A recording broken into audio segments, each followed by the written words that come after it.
If you received a text message from an unknown number saying they were your future husband, what would you do? Most people would block, report, or laugh it off. But for 23-year-old Alisha from Penang, Malaysia, that first message didn't feel like a prank. It felt intentional, like someone whispering through time. In today's story, we unravel one of the most unsettling and strangely beautiful mysteries we've ever encountered, a digital connection that appeared years before the sender existed at all. It started on a quiet Thursday evening. Alisha had just returned home from work, exhausted from dealing with customers at the boutique where she worked. Her phone buzzed with a simple text. "I hope your day wasn't too hard, future wife."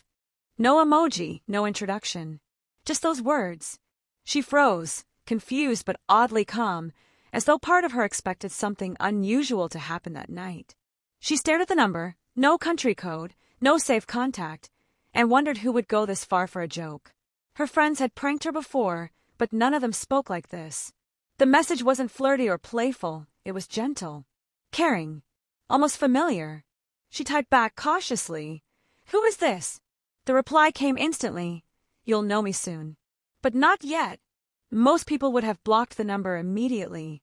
But curiosity outweighed fear. Something about the message carried a strange sincerity that she couldn't explain. It felt like someone watching over her rather than watching her. Over the next few days, the text continued. Short, soft, supportive. "Drink water. Rest early tonight. You did your best today." Nothing harmful. Nothing demanding. It almost felt like messages from a partner who already knew her routines and moods. Alisha felt unsettled but not threatened. It was like receiving reminders from a version of her life she hadn't lived yet. But she refused to tell anyone. She feared sounding ridiculous, or worse, delusional. Weeks passed, and the messages started referencing things no stranger should know. On the day her boss scolded her unfairly, she received, "Don't let them break your spirit. You're stronger than you think."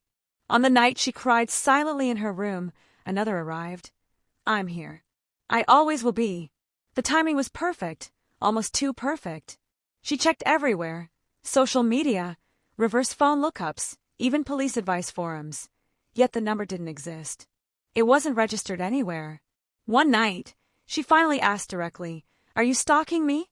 The answer came slower this time, as if whoever, or whatever, was typing felt hesitation. "No, I'm just getting to you early." That phrase sent a chill down her spine. Early? What did that even mean? She pressed for details, but the text stopped for the rest of the night. It was the first time the silence felt heavier than the mystery itself. By the third month, Alisha found herself relying on the messages more than she liked. She had never been in a serious relationship, and the warmth inside those texts comforted her. Yet she constantly battled with logic. None of this made sense. Her future husband? That was absurd. But the texts felt undeniably real.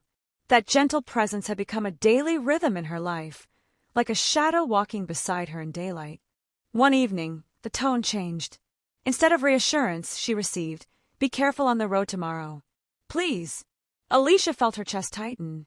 She didn't dismiss warnings, not in Malaysia, where road accidents were common.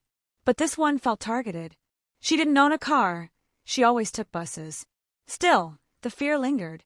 And the next day, as she stepped off her usual bus stop, a motorcyclist lost control and skidded right past her. So close she felt the wind brush her sleeve. Her legs trembled as she realized she could have been hit if she stepped a second earlier. And then her phone vibrated. "I'm glad you're safe." That was the moment she knew this wasn't a prank. No friend could predict something like that. No stranger could time it so precisely. For the first time, she responded with honesty. "Who are you really?" But the reply wasn't what she expected. "Someone who loves you more than you'll understand right now." She couldn't explain the mixture of fear and comfort she felt. Love? How? They had never met. She didn't even know what he looked like. She started journaling the texts, documenting every timestamp and message. If this ever turned dangerous, she wanted proof. But as the months passed, nothing harmful happened. In fact, the messages helped her make better choices, sleep more, work smarter, avoid certain places at certain times. Still, Alisha knew she couldn't go on like this. She needed answers. She texted, "If you're real, send me something only my future husband would know." The reply arrived instantly. "Your favorite place isn't the beach. It's the rooftop of your old apartment where you watched the Penang skyline with your father." Her breath caught. That memory was sacred, something she hadn't shared with anyone since her father passed when she was 16. That night, she cried harder than she had in years. Not from fear, but from the rawness of feeling seen by someone she didn't even know. This wasn't a stalker. This was something else, someone intimately connected to her future. But how? Was it a glitch in time? A spirit? A version of someone who hadn't yet been born? She had no answers, only more questions, but the messages continued, always gentle, always supportive. A full year passed, and the texts became less frequent but more meaningful. They read like reflections from a person who truly loved her, someone who admired her resilience, her kindness, her stubborn streak. She often wondered if she was slowly falling for someone who didn't technically exist yet. It felt ridiculous, yet the emotional bond was real. Every message carried the weight of a promise she didn't ask for. Then came the message that changed everything. "Alisha, I won't be able to text you for a while. Time isn't stable on my side, but I promise we will meet." She froze. What did that even mean? Time isn't stable? She asked desperately for clarification, but the messages stopped. This time, truly. Days turned into weeks, weeks into months. The silence was unbearable, like losing someone she had loved without ever meeting. But life didn't pause for heartbreak. She focused on work, built new friendships, and tried to bury the memories of the messages. Sometimes she wondered if she had imagined it all. Maybe grief, loneliness, and stress had played tricks on her. Maybe she had constructed an entire emotional relationship from nothing. But deep down, she knew better. Something real had brushed against her life, something outside logic. 2 years passed. No messages. No strange coincidences. Alisha eventually moved to Kuala Lumpur for a better job. The city felt different, louder, brighter, busier. She found comfort in the crowded streets where no one knew her past. She rarely thought about the mysterious texts anymore, though occasionally she still checked the old number, always inactive, always unreachable. Then, one rainy afternoon, her manager introduced a new staff member to the team. A soft-spoken man named Amir. He had just returned from studying abroad. He smiled politely, shaking hands with everyone. But when his eyes met Alisha's, he paused, just for a second, to the point where she felt it. A strange familiarity washed over her, like déjà vu. She couldn't place it, but something tugged at her chest. Over the weeks, they worked closely. Amir was kind, patient, almost intuitive. He often knew when she was overwhelmed or stressed even without seeing her expression. And sometimes he said phrases that mirrored the old texts too closely to ignore. Once, after a long day, he told her, "Don't let them break your spirit." The exact same sentence she once received from the mysterious number.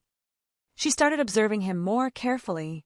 His mannerisms felt uncannily aligned with the tone of the texts. The gentle way he encouraged her. The way he always timed his concern perfectly. It wasn't romantic, not yet, but it was familiar, comforting, like knowing someone before ever speaking to them. But she didn't want to jump to conclusions. She needed proof. One evening after work, as they walked toward the train station, he accidentally dropped his phone. It slipped open on the pavement, revealing his wallpaper, a picture of a rooftop view from Penang. The same rooftop she once adored with her father. She felt her heartbeat stutter. "That place, why do you have that photo?" she asked. Amir looked surprised, almost embarrassed. "I don't know. I've always been drawn to it. Ever since I was a kid." Her hands trembled. The coincidences were too many, too precise. She decided to test him subtly. "Have you ever had dreams that felt real? Like memories you haven't lived yet?" He looked at her for a long moment before answering softly, "Every night. And there's always someone there. A girl. I never see her face, but I always wake up feeling like she's waiting for me." Alisha felt her breath hitch. For the first time in years, she checked the old number that night. And for the first time, it didn't say inactive. It simply said, "Number not found."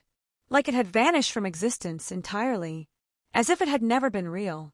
Her hands shook as she realized something. The text had stopped the very year Amir returned to Malaysia. The next day, she gathered her courage and asked him directly, "Do you believe people can be connected before they meet?" Amir smiled, soft, cautious, almost knowing.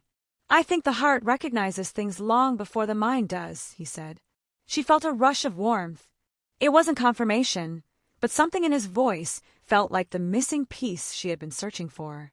Over the next year, their bond grew naturally, slowly, authentically. Nothing forced, nothing mystical, just two people drawn to each other with an ease that didn't need explanation. And on the day Amir finally confessed his feelings, he said something that made her knees weaken. "I feel like I've loved you longer than I've known you." And she knew, without needing proof, that some connections start long before two people meet. Alisha never received another supernatural message again. Amir never remembered sending anything. To him, the dreams faded as soon as they met. To her, the text became a quiet mystery, an unexplained bridge between destiny and coincidence. But when they eventually married, she realized something profound. Whether those messages came from the future, a divine sign, or her own lonely heart searching for hope, they led her exactly where she was meant to be. Thanks for watching.